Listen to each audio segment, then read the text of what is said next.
In today's video, we're discussing about billion-dollar companies, aka unicorns, and scooters. That's right, billion-dollar scooter valuations. What does this have to do with cryptocurrency? My name is Michael Kubera. You're gonna have to stay tuned to find that out.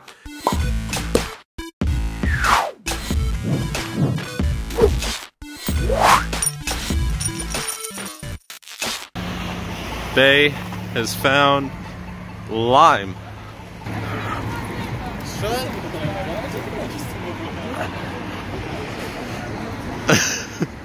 Siema mordo! Zajebisty jednorodnik się.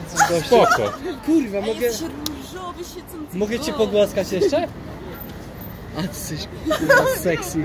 Kochanie!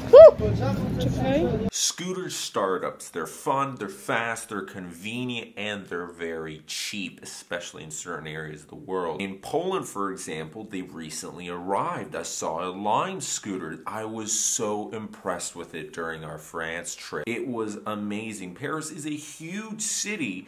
We're walking around and we see some dude whizzing by on a scooter. That's pretty cool, but that's like futuristic technology, right? It almost reminds me of those one-wheeled, handleless vehicles. I don't know what they're called, but they're really cool looking. They look dangerous, they're fast, and it seriously seems like 2030 when you see those people. The next step is hoverboards. These things go up to 20 kilometers an hour. So what happens in Paris is a lot of people are just zooming around. There's multiple companies. Since it can go up to 20 kilometers an hour, and let's say there are certain sections of the city where it gets really busy, there's a lot of traffic, you know, maybe it's midday, the lights are red, you can zoom around on the roads, you can zoom with pedestrians, just try and avoid them. People were going nuts with this. The way it works, you have a QR code, you find a scooter after you installed your application, depending on what company you go with, Bird, Lime. These things are no laughing matter. So Bird became the fastest unicorn startup in history. It beat out Airbnb, it beat out Facebook, it beat out Uber. These are giant companies you deal with on a daily basis. Well, maybe not so much Airbnb, but a lot of people do. So there's at least 12 popular scooter companies. Some are getting investment from billion-dollar corporations. Uber, Google, and Lyft are investing capital into these companies. Lime is also another unicorn. This is the one that I was using in both Paris and in Warsaw. This is the one that you saw in the picture earlier.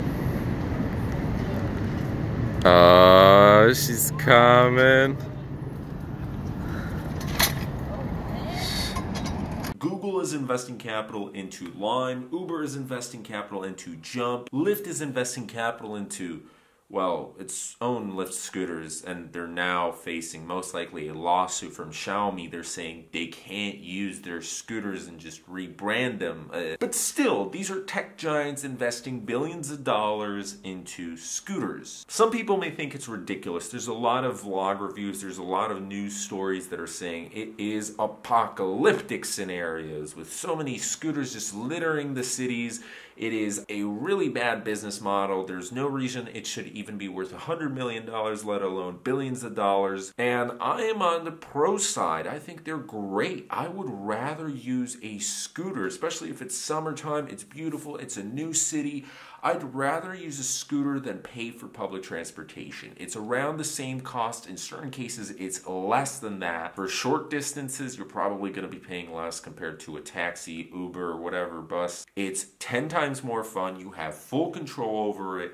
And it's really, really lazy. All you need to do, unlike electric bikes and other sporty rentals, you just have to push once or twice and it does the work for you. You can check on the application which scooters have full battery and just go to it and there you go. You can rent it out for the day. Now, don't do what I did, which was leave the scooter inside of a building because then it starts beeping at you. And unfortunately, I apologize to the families whose babies I woke up and they were crying really loud because this thing was beeping like crazy. They thought I stole it or something. Okay, my bad. I put it inside of a building. I know I shouldn't have done that. I didn't lock it. It was just kind of like chilling. And it's like beep, going point demonic, but these things are great. They saved us so much time. Paris is a huge city, and from point A to point B, you could get there in like 20, 30 minutes, while public transportation is going to take twice as long. Uber or taxis, they're going to cost double the amount. And some people are trying to ride as couples. You can get 2 people on one of these scooters. I've seen that so many times.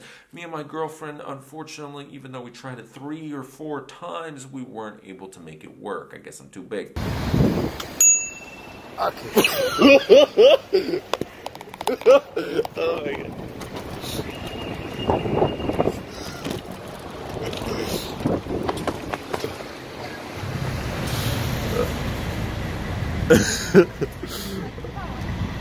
Scooters have an epic use, and that is if you are going to be using public transportation for small distances, for the really small distances.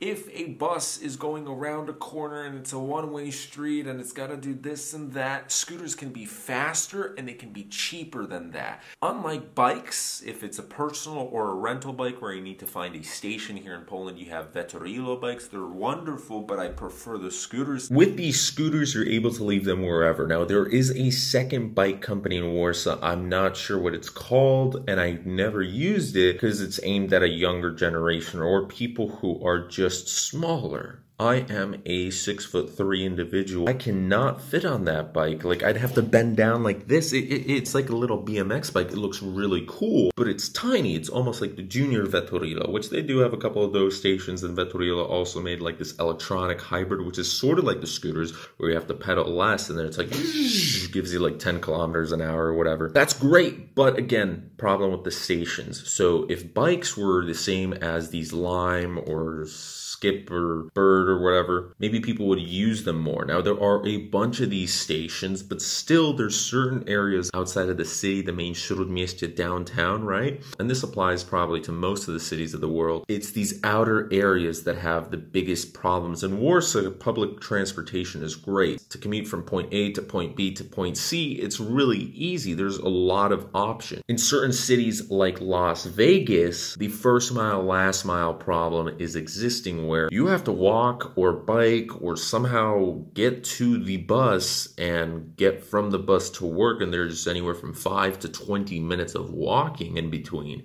These scooters are a great solution for that problem. That's actually going to increase the amount of public commuters, decrease the amount of traffic, the amount of cars on the road, and that's why you see on Lime how much carbon dioxide emissions you save. So if you were using a car for such short distances, you'd be ruining the environment, blah, blah, blah. I don't really care personally. I'm sure a lot of you do, but it's just another benefit to using the scooter. They're relatively cheap. It's like $1 or €1 in Europe to start, and then it's $0.15, 0.15 euro cents, right, for every minute you're using it. It's not the cheapest, but it is relatively cheap. I'm sure with more companies coming out into the market, there's probably going to be some advancements. Vetorilo is great because the first 20 minutes are free. And for certain countries like Belarus, Latvia, Estonia, €1, that's a lot of money. So depending on where the scooters are going to be located at, the prices are probably going to differ quite a bit. But in terms of profit and why these startups are reaching billion-dollar statuses, why investors care so much, the margins are incredible. So let's say, these companies are buying at bulk. Mainly it's a Xiaomi scooter, and then, they're kind of labeling it theirs. It's going to cost a couple $100 to get this scooter in. Here's the thing. So for Lime, they have juicers. You get paid to take home these electric scooters, and you charge them up, and you get paid a couple bucks, a couple euros for every single one you do. Now, at first, the rates are going to be higher, then they're going to gradually decrease as there's more and more juicers. There's less of a demand for this. But in Poland, originally, it was 30 PLN, 30 zloty. Now it decreased to 20 zloty, which is still like what, $5 something? Not bad. So if you collect, let's say 10 scooters, you have an SUV, you take it home, you charge it, you steal your neighbor's electricity. Hey, you're making serious money for doing nothing, like an hour's worth of work. It's really easy. I saw a man picking them up in Paris. Seemed decent. I mean, the dude didn't even have a car. I don't know how he did it. He was holding like 5 of them, like crazy. Anyways, a lot of these companies are reporting that you can make profit off of these scooters within a couple of weeks. So you spend a couple $100s on these scooters, you have a bunch of people using them, And the minimum is going to be a couple of weeks, right? Anywhere from 2, 3, 4 weeks. And a maximum of a couple months, that's not a lot. Now, less than 1% of the scooters are under maintenance or are stolen. So that's not a lot either. So massive profit, the investors are happy. The amounts of scooters and the amounts of cities coming in, the influx, a lot of customers are very happy about this. Now, who else is happy? The employees of these companies, the founders of these companies, they're getting paid handsomely thanks to the money influx, thanks to the investment capital, thanks to future projects being spawned off of this. And on that note, Uber is trying to become the Amazon of transportation. And if not Uber, there's going to be another company. They're trying to have everything. So taxis, Uber Eats, that's fantastic right here. It works really, really nice. They're trying to get scooters, hovering vehicles. You already have in Monaco, I think, helicopters or whatever. So all over the world, you have small little experiments, right? Like in India, Uber rickshaw. In the future, Uber would be so happy to have self-driving cars and flying taxis and essentially boats, everything, scooters, bikes. They want to be the #1 place to go to. Now, the reason Bird functions sort of like Uber or Lyft is because the main founder of it used to work at both companies.